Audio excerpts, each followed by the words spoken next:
Before the Olympian gods reigned supreme, the universe was dominated by an earlier generation of primordial deities, the Titans, children of Uranus, the sky, and Gaia, the earth. They represented elemental and brutal forces.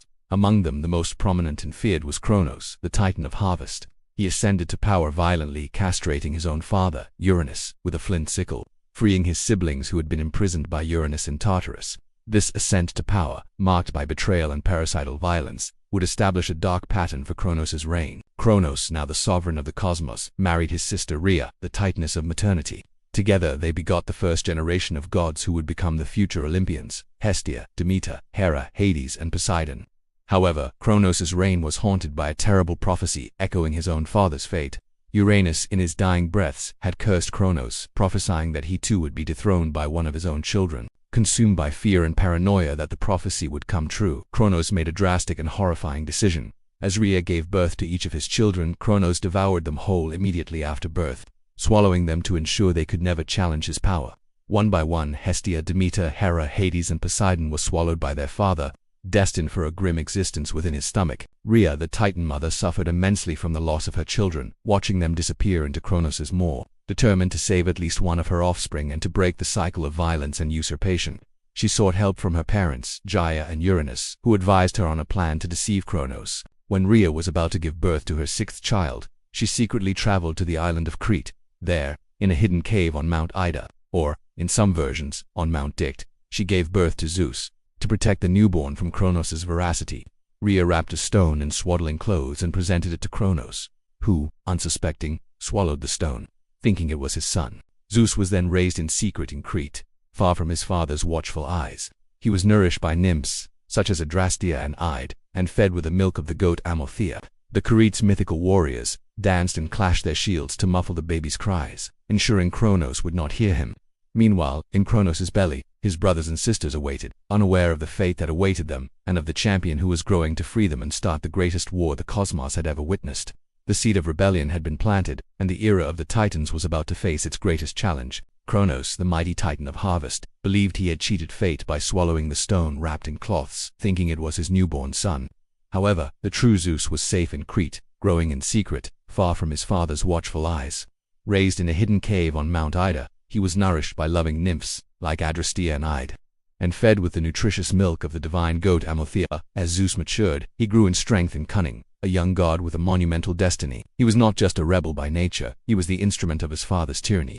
Upon reaching adulthood, Zeus was ready to confront Cronos and, more importantly, free his brothers and sisters who were imprisoned within his belly. For this, Zeus sought the advice of Metis, the Titaness of wisdom and cunning.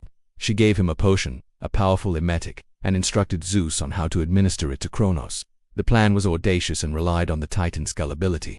Zeus returned to Cronos' realm, often disguised as a cupbearer or a servant, and served him the potion mixed with honey, without his father realizing the true purpose of the drink. The potion's effect was immediate and violent. Cronos, vomiting in spasms, regurgitated all the children he had devoured. First the stone he had swallowed in Zeus's place, and then, in sequence, Poseidon, Hades, Hera, Demeter, and Hestia. They emerged unharmed, though bewildered and filled with resentment from their long and dark imprisonment. This was the point of no return. The siblings, now free, united with Zeus, ready for war against their father and the Titans. But Zeus and his siblings knew they would need more allies to face the might of the Titans. They traveled to Tartarus, the deepest and darkest prison of the underworld, where Uranus had imprisoned his other monstrous children, the Cyclopes and the Hecate. The Cyclopes were one-eyed giants, master artisans and smiths. In gratitude for their liberation, they forged legendary weapons for the young gods. For Zeus, the fearsome lightning bolt, a symbol of his power over the skies. For Poseidon, the mighty trident, capable of shaking the earth and the seas. And for Hades, the helm of invisibility, which made him undetectable. The Hecatonchires, 100-handed and 50-headed giants, were creatures of unimaginable strength, ideal for long-range combat, capable of throwing hundreds of rocks with each of their arms. Their fury and power would be a devastating addition to Zeus's side. With his siblings liberated, and armed with divine weapons and monstrous allies, Zeus was ready to challenge the old order. Cronos' reign, built on fear and violence, was about to be tested in a cosmic conflict that would decide the fate of the universe. The seed of rebellion had germinated, and the grandest of divine wars was about to erupt. With the siblings freed from Cronos' belly and armed with the weapons forged by the Cyclopes, the rebellion was officially declared. Zeus, Poseidon, and Hades, along with their sisters Hestia, Demeter, and Hera, and the mighty Cyclopes and Hecatonchires, formed the vanguard of what would become known as the Titanomachy, the war between the Olympian gods and the Titans. The confrontation would be not just a battle, but a cosmic cataclysm that would shake the very foundations of the universe. The Olympians, led by Zeus, established their base on the majestic Mount Olympus, the highest mountain in Greece, a place that would become their home and the center of their power. From there they planned their strategies and observed the movements of their enemies. The Titans, led by Cronos, and with the support of his brothers like Atlas, Crius, Iapetus, and Menetius, gathered in their stronghold on Mount Othrys, a mountain range in Thessaly. The war would last 10 long years, a period of incessant fury and destruction, where the sky and earth trembled under the impact of the divine clashes. The battles were on an unimaginable scale. Zeus, wielding his newly acquired lightning bolt, hurled thunderbolts and lightning that tore through the firmament, igniting the earth and pulverizing mountains. The sound of his bolts was like 1,000 thunders rumbling at once, a terror to the Titans. Poseidon, with his mighty trident, shook the seas and caused earthquakes that cleaved the earth's crust, creating tsunamis and abysses. Hades, invisible beneath his helm of invisibility, moved undetected, sowing discord and fear among the Titan ranks. The Hecatoncias, 100-armed giants, played a crucial role.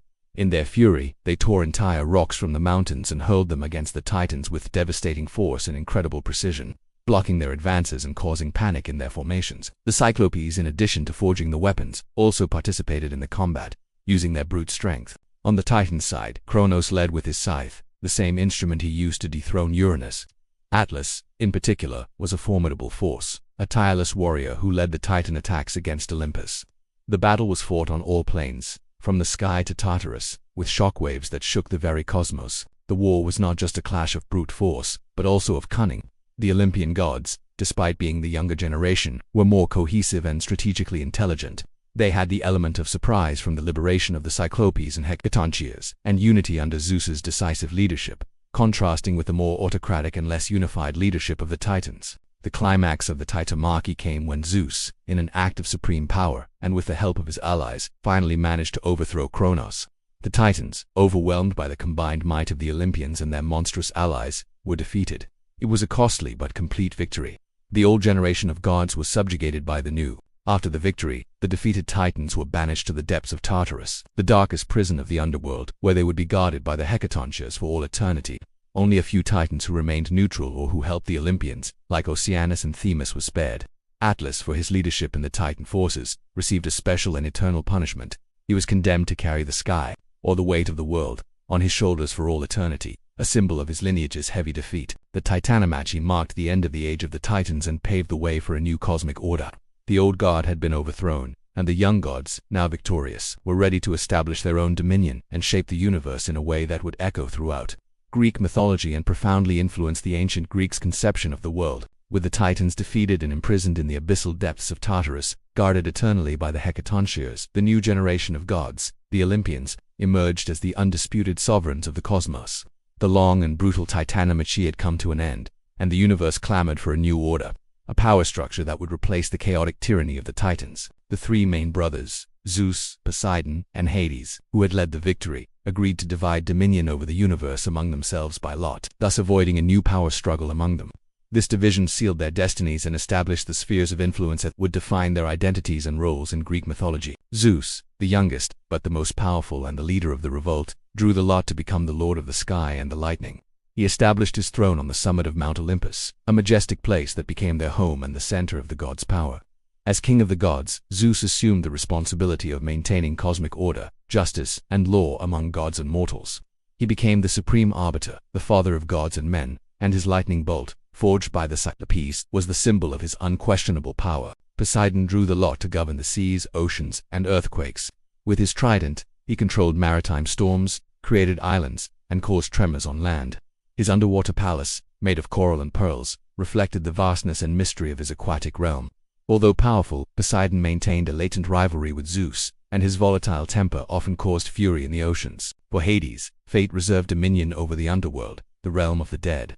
Far from the sun's light and Olympus's glory, Hades governed the spirits of the deceased with a somber but just rigor. His realm, often associated with Tartarus itself in some narratives, was a place feared by mortals, but essential for the balance of life and death. His helm of invisibility, a gift from the Cyclopes, allowed him to move unseen, a reflection of his reclusive nature. The sisters Hestia, Demeter, and Hera also received their crucial domains and roles. Hera became the queen of the gods, goddess of marriage and childbirth, and Zeus's principal consort, although their union was often marked by their own disputes and jealousies. Demeter took control of agriculture and the earth's fertility, ensuring harvests. Hestia became the goddess of the hearth, home, and family order, a more peaceful and revered figure. With this division of powers, the new divine order was established. Mount Olympus, with its marble and gold palaces, became the home of the 12 main Olympian gods, who from there oversaw the universe. Cronos' reign, based on fear and devouring, was replaced by a more structured hierarchy. Though not free of its own conflicts and dramas, which would shape future Greek legends, the Titanomachy, therefore, was not just a brutal war, it was the foundational act of Greek mythology. It established the gods the ancient Greeks would worship, explained the origin of the cosmos and natural forces, and defined the values of order, justice, and destiny. The Olympians' triumph over the Titans symbolized the victory of order over chaos, of civilization over primordial nature. The echo of this cosmic war resonated throughout Greek culture, influencing its art, philosophy, and its understanding of humanity's place in the universe, a legacy that endures today in the foundations of Western culture. The Titanomachy is an epic saga of power, betrayal, and the rise of a new divine order. What part of this cosmic war, from Cronos' tyranny to the division of domains among Zeus, Poseidon, and Hades, fascinated you most? If you could have participated in the Titanomachy, whose side would you be on? And what divine weapon would you want to wield? Share your opinion in the comments and join our discussion about the gods and titans of Greek mythology. And if there's another grand mythological saga or a historical event that redefined the world you'd love us to explore in our next video, leave your suggestion below. Your curiosity is our guide to unraveling the great stories of the world, and the next adventure begins with you.